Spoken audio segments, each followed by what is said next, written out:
Oke, bismillahirrahmanirrahim. Assalamualaikum warahmatullahi wabarakatuh. Jumpa kembali di channel pencari selisih kripto. Baik teman-teman, pada malam hari ini jam 11, hampir jam 12 ya teman-teman ya. Tadi saya sudah upload di jam 8 ya, jam 8 malam. Dan hari ini saya sudah upload 2 video ya, dari pagi tadi jam 6 ya, lalu jam 8 malam, terus hari ini juga malam ini juga eh bukan apa-apa teman-teman ya, tapi di sini saya ingin memberikan informasi saja ya, bahwa kita harus sering memantau tiap, ya setidaknya kita tahulah kondisi market untuk per per menit, per jam gitu kan. Jadi eh yang tadi saya sudah upload di jam berapa tadi, jam 6 pagi ya kalau nggak salah, itu kisaran posisi untuk Bitcoin ini, kita sudah menganalisa tadi jam 8 malam ya, tadi di video kedua ya, itu ya sekisaran di harga 58 ya, 59 lah, 58 tuh sudah ini saya sudah menggunakan bukan 1 hari lagi, tapi ini saya menggunakan 2 hari ya teman-teman ya. Jadi kita coba untuk menganalisa sedikit ya, setidaknya kita kita supaya, jadi apa ya namanya ya, untuk pemula mungkin saya juga menggunakan bahasa-bahasa yang sedikit ya untuk awam lah ya teman-teman ya. Jadi begini teman-teman ya, untuk oh ya, sekali lagi saya ingatkan, di sini channel ini, di video-video channel ini itu tidak semuanya itu hanya berbagi saja ya teman-teman ya, bukan untuk mengajak dan istilahnya apalagi untuk membeli ya, merekomendasikan untuk membeli koin tertentu gitu kan. Nanti ujung-ujungnya saya juga nanti takut disalahkan juga, karena memang kondisi untuk perdagangan kripto ini memang sudah sangat riskan ya teman-temannya. Jadi harga fluktuatifnya itu sangat tajam sekali.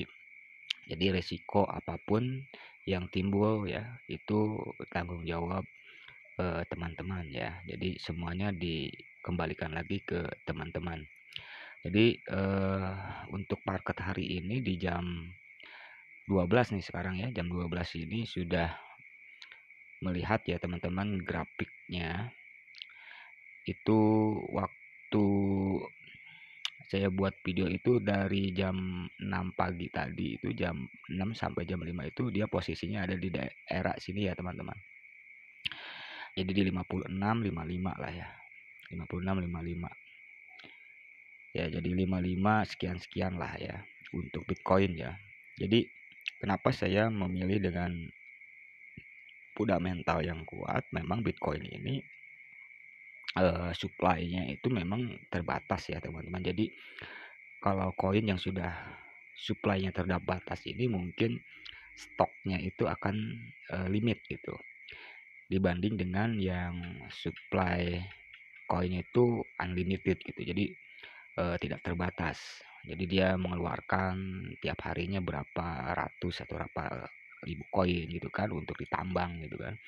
Lalu dan hasilnya itu mungkin petani-petani petambang itu akan dijualnya ke exchange. Nah, jadi untuk Bitcoin ini memang totalnya itu limited gitu kan. Jadi supply-nya akan dibatasi dengan berapa koin gitu kan. Nah, logikanya kan kalau misalnya kita sudah ada batasan untuk limit ya, limit untuk koin ini ya, tentunya itu koin akan susah untuk didapatkannya gitu. Nah, kalau kita lihat dari chart ini, logikanya seperti ini ya teman-teman ya. Jadi ini analisa sedikit saya ya.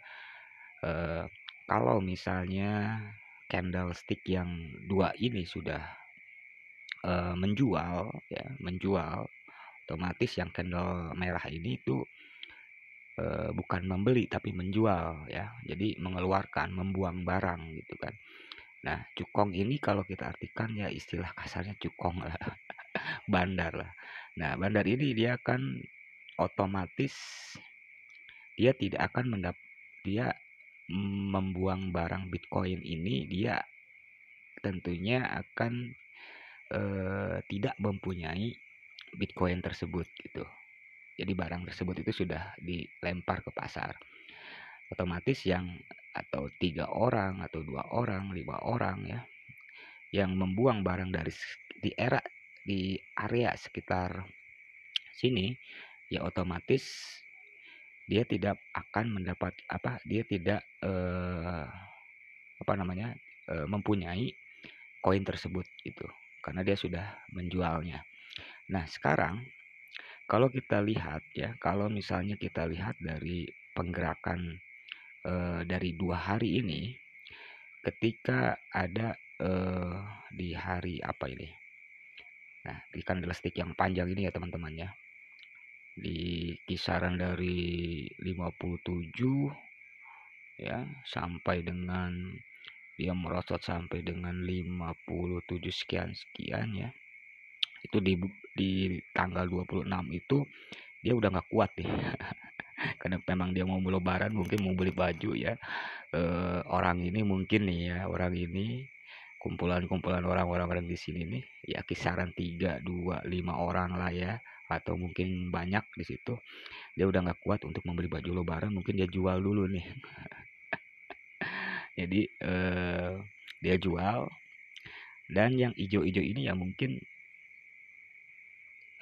sekelas kita lah ya, yang punya uang 50.000, 30.000, ya 10.000 ya, itu dimakan lah. Dia jual, dia buang barang, dan yang hijau ini oke, saya tampung 50.000. Ada yang 50 orang, ada yang 70 orang misalnya, atau juga ada cukong juga di sini misalnya, dia punya uang 1 miliar, dia naikkan lagi karena memang dia harganya lagi turun karena ada yang buang ya, dia jual, dia tampung. Nah, seperti itu teman-teman. Nah, logikanya berarti ketika kita 2 hari ini ada yang menjual barang dari harga pertamanya normalnya 58 ya, sampai sempat nyentuh dengan minnya yaitu 55 juta seperti ini teman-teman, otomatis barang yang ini ya harus laku dulu. Siapa yang mau beli ini ya? Terus nggak ada lagi kan ya untuk candlesticks berikutnya itu ya, sekisaran ini yang mungkin panik kali ini. Yang era-era di sini nih ya, mungkin panik. Jadi ya pasti setelah di sini dia akan kembali up karena ada yang beli. Nah, seperti itu ya teman-teman. Kenapa? Memang ini barang harus laku lah, harus ada yang beli. Kalau nggak ada yang beli siapa? Nanti dia akan merosot lagi ke bawah. Tapi di sini sudah stuck. Ya, di sini sudah stuck karena di sini ada holding juga, ada yang punya koin yang mungkin nanti aja kita jual ya gitu. Nah, teman-teman kita lihat di sini. Jadi barang ini itu sampai sini teman-teman. Nah, jadi kalau 2 hari kita sudah melihat candle yang kita posisi buy-nya aja, belinya aja di daerah 57 ya. Di sini saja teman-teman. Lalu kita di tanggal berapa ini? Di tanggal berapa? Nah, misalnya kita beli di era ya di sini juga udah cuan juga. Ya. Atau kita beli di sinilah di tanggal 27 jam 3 sore nih. Nah, teman-teman bisa lihat ya. Nah, ketika Bitcoin merosot, lalu kita beli. Nah, di era di sini nih, ya. Lalu karena saya yakin ya, saya bukan yakin siapa, analisa saya mungkin dia akan naik kembali. Kenapa? Karena memang dia ada yang menjual barangnya begitu besar. Pasti dia akan mantul ke atas. Nah, perkiraan saya tadi waktu pagi video pertama yang saya buat itu di sekisaran, kalau sudah habis barangnya sampai sini, saya nggak tahu nih teman-teman. Kan contohnya misalnya buah barang sampai sini ya, anggaplah sampai situ. Lalu ada yang beli lagi. Nah, sekarang sudah ada di posisi 57. Nah, kalau dia nyentuh di sini 57 up ke atas, dia akan lanjut ke 59. Kenapa 59? Kita masuk ke jangan 2 hari, tapi coba ke 4 hari. Oke. Nah, 4 hari teman-teman bisa lihat di sini. Teman-teman bisa lihat di sini untuk 4 harian ya. Teman-teman bisa lihat di sini. Jadi sebentar lagi ini barang ini kan habis. Hati-hati di sini teman-teman bisa memposisikan CL dulu lah. Karena memang atau setengah dulu kita namanya apa? Apa sih namanya? Jual secara sedikit-sedikit gitu. Kenapa? Karena memang kalau di sini sudah mentok nih ya di kisaran harga berapa nih? Ya di kisaran harga seginilah ya. Nih kira-kira ya di sinilah. Bentar. Nah, kisaran di sinilah 58 ya. Nah, 58 ini teman-teman. Kalau dia sudah menyentuh sampai 58, stok barang yang sudah ada yang ini ya, itu udah habis. Udah kejual. Yang ini beli ini beli ya. Kenapa? Karena memang barang yang sudah orang-orang yang jual ini di sini sudah habis nih. Nah, dari ini maka dia akan kembali naik. Nah, sekarang kita perhatikan lagi teman-teman. Ketika ada yang beli, ini kan warnanya hijau nih teman-teman tuh ya. Hijau itu udah yang beli di kisaran sekian lah ya. Lalu mungkin di sini ada yang nampung juga ya, ada yang nampung karena dia beli di kisaran ini lalu dia buang kembali. Mungkin dia orang ini juga gitu, yang ini ya. Mungkin orang-orangnya itu juga karakternya ya, cukong lah. Ini cukong, di sini cukong juga. Dia beli lalu mungkin di sini ada teri-teri yang pomo juga, pasti kan naik di kan, lalu dia apa namanya, lalu dia ikut-ikutan beli gitu kan. Dan ternyata jangkut di sini gitu teman-teman.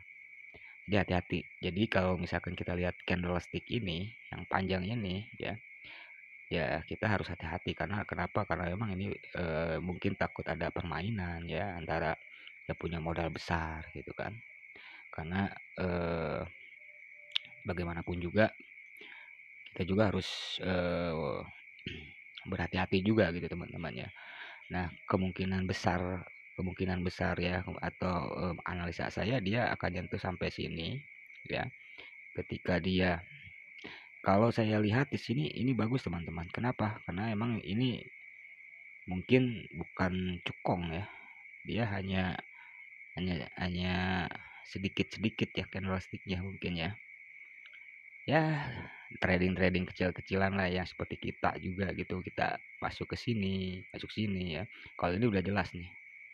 Kalau ini udah jelas ya. Dia punya uang modal besar, dia bisa up dan down juga gitu.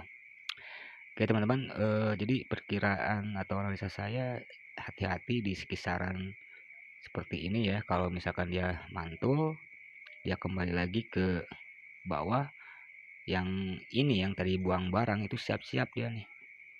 Dia siap-siap untuk merespon pembelian barang di kisaran ya setidaknya di 55 atau juga bisa di 56 gitu. Dengan jumlah total minimal banyak gitu kan. Jadi hati-hati di saat dia karena dia orang ini tidak mempunyai barang lagi, ya mungkin dia akan mengajukan pembeliannya itu sangat murah gitu, sangat murah. Jadi mungkin itu saja ya teman-teman, mohon maaf mungkin kalau analisa saya kurang tepat dan ya sudah apa namanya setidaknya tidak dipahami oleh teman-teman. Saya minta maaf, mudah-mudahan ini video bermanfaat bagi teman-teman. Tetap semangat dan tetap hati-hati ya teman-teman, karena kita akan karena, modal kita juga itu adalah uang ya. Jadi bijaklah dalam, pengelolaan untuk berinvestasi ya. Dan sedikit disclaimer juga, di sini saya tidak mengajak dan tanggung jawab sepenuhnya itu oleh teman-teman sendiri gitu. Mudah-mudahan bisa bermanfaat dan terima kasih. Assalamualaikum warahmatullahi wabarakatuh.